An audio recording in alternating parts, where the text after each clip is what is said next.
제가 앞으로 규제는 어떤 식으로 완화될 것인지도 한번 예측해 보겠고, 그 정말 중요한 건 뭔지에 대해서도 한번 얘기해 보도록 하겠습니다.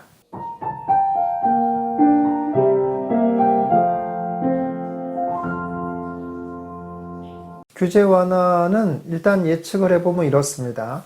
조정지역 해제가 조금 더 많이 되지 않겠냐. 다시 말해서 규제 지역이 이제 점점 더 해지가 되는 거죠. 지금 이제 서울이 가장 큰 규제로 이제 중첩이 되어 있지 않습니까? 그러니까 서울까지 이제 규제가 풀어지는 그런 상황이 되지 않을까. 이렇게 규제 지역이 풀어지는 쪽으로 가는 것이 일단 첫 번째 규제 완화가 되는 방향일 것 같고요. 예. 그 다음 단계가 뭐냐면은 대출이 완화될 가능성이 있다. 이렇게 보여집니다. 지금 어떻습니까? 지금은 뭐 전국 통틀어서 부동산 담보대출은 하나만 받을 수 있고 이렇지 않습니까? 그리고 뭐 DTI, LTV 뭐 이런 거에 대한 규제가 계속 강화되고 있었잖아요. 예, 이런 것들이 다 조금씩 완화될 것이다. 그 다음 단계가 뭐냐면은 이제 취득세를 완화해 주는 건데, 실제로 이제 취득세를 완화해 줘야 거래가 이제 활발하게 될 수 있고, 또 그리고 뭐 또 사실 취득세가 지방세지 않습니까? 예, 취득세, 지방세에 대한 수입이 줄어들어서 지자체들이 또 아우성을 하고 있지 않습니까? 예, 그러니까 이런 취득세 완화는 결국 될 거라고 보여지는데, 사실 맨 마지막 단계가 되지 않을까 이렇게 보여집니다. 그래서 그 전에 될 것 같다라고 보여지는 게 있어요. 그게 뭐냐면 경공매로 인한 취득은 완화되지 않겠나, 이런 생각을 좀 해봅니다. 또 한 가지 예상되는 건 뭐냐면은 임대사업자라는 걸 다시 부활시켜서 임대사업을 하겠다고 취득을 하는 거에 있어서는 중과하지 않겠다. 이런 쪽으로 취득세니까 한꺼번에 완화시켜주기는 조금 그러니까, 이런 식으로 요런 조건을 달면 취득을 완화해 줄게. 요런 조건을 달면 취득을 할 수 있게 해줄게. 이런 식으로 갈 가능성이 있지 않겠냐라고 보여집니다. 그리고 이제 맨 마지막 단계가 이제 취득세가 이제 과거처럼 돌아가는 거죠. 1~3% 내로 이제 다 되는 거죠. 이렇게 되지 않겠나. 그리고 이 과정 중에, 이런 과정 가운데서 금리가 이제 조금 안정이 돼 가면서 약간 하향되는 이런 일들이 벌어지지 않겠냐라고 보여집니다. 자, 어떻습니까, 여러분들? 저의 이런 예상, 저의 이런 예측대로 시장은 되어 갈까요? 안 갈까요? 뭐, 당연히 알 수 없죠. 당연히 알 수 없고, 장담하는 것도 아닙니다. 그러나, 제가 한 가지 장담은 합니다. 뭐냐? 이런 절차, 지금 제가 말한 이런 절차대로 꼭 규제 완화가 될 거다라고는 말할 수 없습니다만은, 규제가 완화될 것만은 거의 분명한 사실이다, 이런 얘기예요. 그렇습니다. 자, 그러면 여러분들 보세요. 규제가 완화될 게 분명하다라고 생각이 드시고 그것만큼은 여러분들 동일하시죠. 꼭 이런 내용이거나 이런 순서이거나 이건 아닐 수도 있어요. 그러나 규제가 점점 완화될 거라는 건 분명한 거다라고 여러분들 생각이 드시잖아요. 그 정도는 여러분들도 인지하는 바잖아요. 자, 그러면 그걸 여러분들이 만약에 인지하고 있다라고 하면 여러분들은 지금 뭘 해야 되겠습니까? 중요한 걸 하나 해야 될 게 있죠. 뭘 해야 돼요? 아니, 대비를 해야 될 거 아니에요, 대비. 지금과 상황이 다른 상황이 온다는 거잖아요. 그러면 여러분들이 해야 될 일은 뭐예요? 이렇게 달라진 상황에 대한 대비를 지금부터 하셔야 될 거 아니에요. 그거를 지금 하고 있습니까? 여기서 이제 여러분들이 뭐 염장지르냐 뭐 이런 말을 하실 수도 있어요. 지금 다 부동산 다 꽁꽁 묶여가지고 아무것도 못하고 있고 이런 상황인데 뭘 대비하라는 말이냐. 대비할 것도 없다. 지금 당장 역전세는 나서 전세금 내줄 돈도 없다. 뭐 이렇게 얘기하시는 분들도 있을 거예요. 여러분 잘 생각을 한번 해보세요. 금리가 안정화되잖아요. 그럼 어떤 일이 벌어집니까? 전세가 이렇게 계속 하향 곡선을 그릴 수가 없어져요. 그러면 어떻게 됩니까, 여러분들? 지금 역전세난이 난다고 하더라도 1년 후쯤 되면 역전세난이 다시 없어지고 어쨌거나 전세금이 상승할 수가 있어요. 그러면 전세금이 생기는 일이 벌어지잖아요. 그걸 대비하는 사람과 계속 역전세 날 거야 라고만 생각하는 사람과 같습니까? 다르잖아요. 금리도 마찬가지예요. 금리가 계속 이렇게 고공행진을 하는 게 아니라 금리가 약간 이제 하향 안정화를 만들어 가잖아요. 그럼 어떻습니까? 전세 대출에 대한 부담이 또 없어지잖아요. 그럼 어때요? 그러면 또 뭐 더 싼 데로 전세를 가겠다라든지 이런 것들이 없어질 것이고 또 있죠. 임대차법 같은 것도 제가 누차 강조해서 말씀드렸습니다만은 이런 식으로 시장의 가격을 이중화시킨 거, 이런 것들은 없어져야 된다라고 제가 말씀을 드렸는데, 이런 식으로 지금 전세가 전혀 돌아가지 않는 이런 상황이 되면 임대차법도 없어질 가능성이 있습니다. 그러니까 2 플러스 2가 아닌 거죠. 그러면서 시장의 가격이 일원화될 수가 있다, 이런 얘기예요. 이렇게 일원화된다면 어떻다는 얘기예요? 그러면은 너무 올라간 전세값은 내려가지만 또 너무 낮아진 전세 가격은 올라간단 말이죠. 그러면서 가격이 일원화될 거라는 거잖아요. 그럼 어떻다는 얘기예요? 결국 또 가격이 올라가는 사람들도 굉장히 많이 있다라는 얘기예요. 그러면 돈이 생긴다는 얘기잖아요. 그럼 어떻게 할 거예요? 그런 거에 대한 대비를 하고 있냐라는 거예요.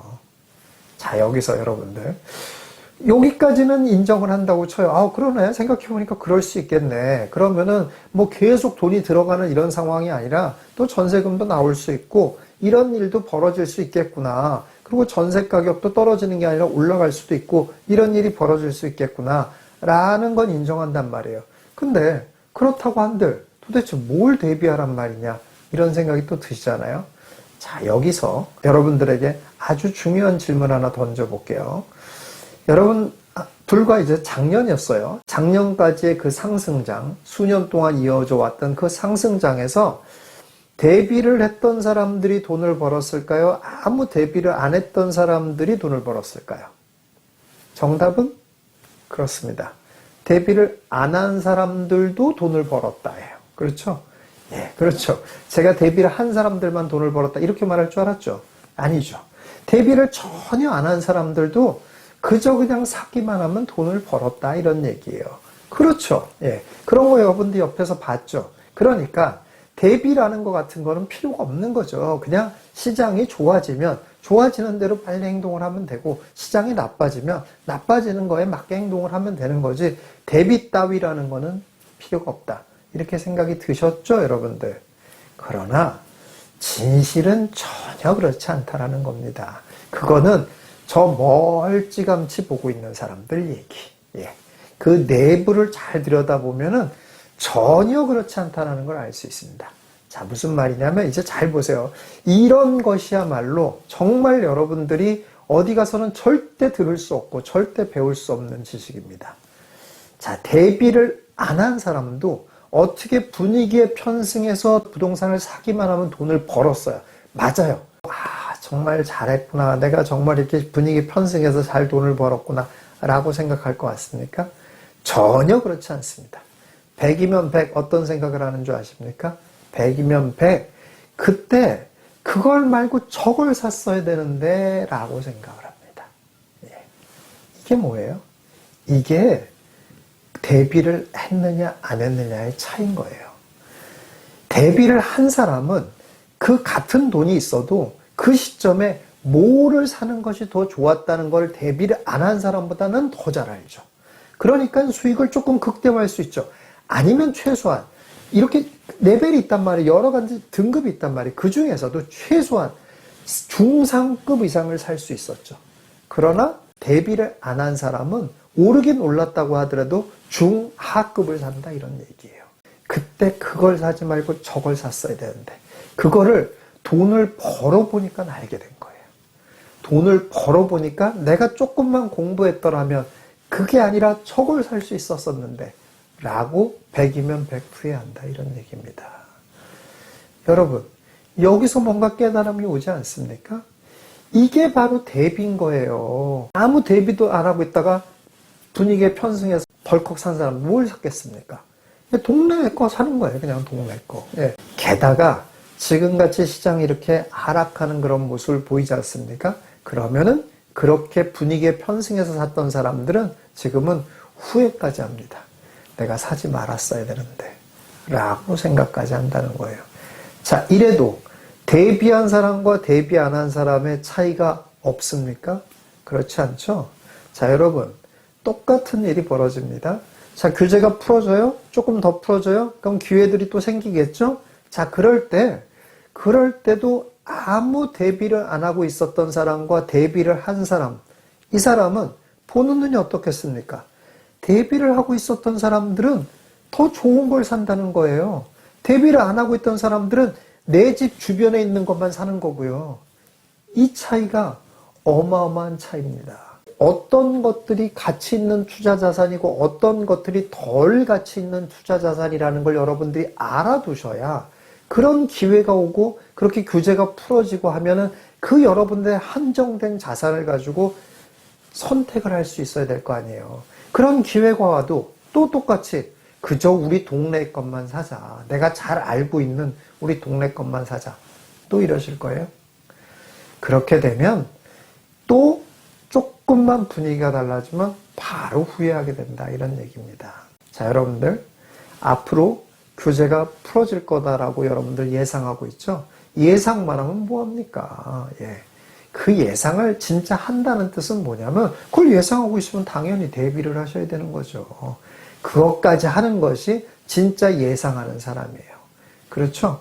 제가 옛날에 위험이 올 수 있다라는 얘기를 많이 해요. 그러면 사람들이 뭐라고 하면 다 동감은 해요. 아, 그렇죠. 위험이 올 수 있고 위험한 일이 벌어질 수 있죠. 라고 동감을 하면서 막 영끌해서 막 투자하려고 그래. 그럼 뭘 동감한 거예요, 그러면은? 그건 동감한 게 아니에요. 그냥 머릿속에서만 생각하고 있는 거죠. 머릿속에서만. 그게 아니라 투자는 실전이잖아요, 실전. 그걸 알고 있다라고 하면 그러면 내가 영끌은 하지 말아야 되고 투자를 좀 보수적으로 해야 되고 내가 막 투자를 하고 싶다고 하더라도 조금 급이 떨어지는 투자 자산은 지금은 투자하면 안 되겠다. 참자. 그랬어야 된다 이런 얘기죠. 여러분 규제가 풀어지고 다시 환경이 좋아질 거라는 걸 여러분들이 예측하고 있습니까? 그렇다면 여러분들은 지금 즉시 지금부터 하나씩 대비하셔야 된다 그런 얘기입니다.